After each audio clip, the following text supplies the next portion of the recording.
রোজা রেখে স্বামী স্ত্রীকে চুমু দিতে পারবে কিনা? অনেকে আমাদের কাছে এরকম প্রশ্ন করে যে হুজুর, রোজা রেখে কি স্ত্রীর কাছেও যাওয়া যাবে না? অনেকে এরকম একটা ভুল ধারণার ভিতরে আছে যে রোজা রাখলে স্ত্রীর কাছেও যাওয়া যাবে না, স্ত্রীর কাছ দিয়ে ঘেঁষাও যাবে না, স্ত্রীর কাছ থেকে 2 হাত 3 হাত দূরে থাকতে হবে। এটা অনেকেই মনে করে।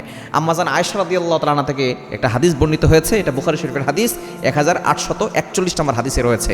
আম্মাজান আয়েশা রাদিয়াল্লাহু তাআলা আনহা তিনি বলেছেন, নবীজি সাল্লাল্লাহু আলাইহি ওয়াসাল্লাম রোজা রেখেও আমাদের কাছে আসতেন, আমাদেরকে চুমু দিতেন, এমনকি আলিঙ্গন করতেন। সুতরাং রোজা রেখে আপনি আপনার স্ত্রীর কাছে যেতে পারবেন, আপনার স্ত্রীকে চুমু দিতে পারবেন, কোনো সমস্যা নাই। তবে এটা যেন এমন পরিস্থিতি না হয়ে যায় যাতে করে গোসল ফরজ হয়ে যাবে, অথবা এমন কোনো পরিস্থিতি না হয় যাতে করে অনেক বড় ধরনের কাছাকাছি চলে যাওয়া যায়, এরকম যাতে করে না হয়।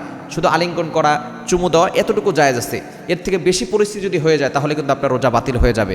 এজন্য সতর্ক থাকতে হবে, সাবধান থাকতে হবে, যাতে করে আল্লাহ পাক রব্বুল আলামিন আমাদেরকে এই সারাটা দিন সুবে সাদিক থেকে নিয়ে সূর্যাস্ত পর্যন্ত খাবার খাওয়া, তারপরে পানাহার করা অর্থাৎ কোনো কিছু পান করা, অথবা স্বামী স্ত্রী সহবাস করা, এগুলো থেকে আমাদেরকে নিষেধ করা হয়েছে।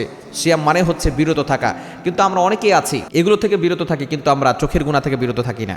শুধু আমরা চোখের গুনাহ থেকে বাঁচতে পারি না, হাতের গুনাহ থেকে বাঁচতে পারি না। এরকম করলে কিন্তু আমাদের রোজাটা পূর্ণাঙ্গ হচ্ছে না। এজন্য রোজা পরিপূর্ণ করতে হলে আমাদেরকে বিরত থাকতে হবে সকল গুনাহ থেকে।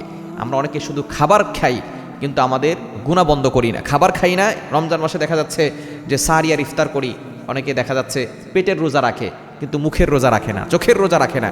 এগুলো সব কিছু রোজা রাখবেন, তাহলেই দেখবেন আপনার রোজা সুন্দর হবে। এই রোজা আপনাকে জান্নাত পর্যন্ত পৌঁছে দিবে।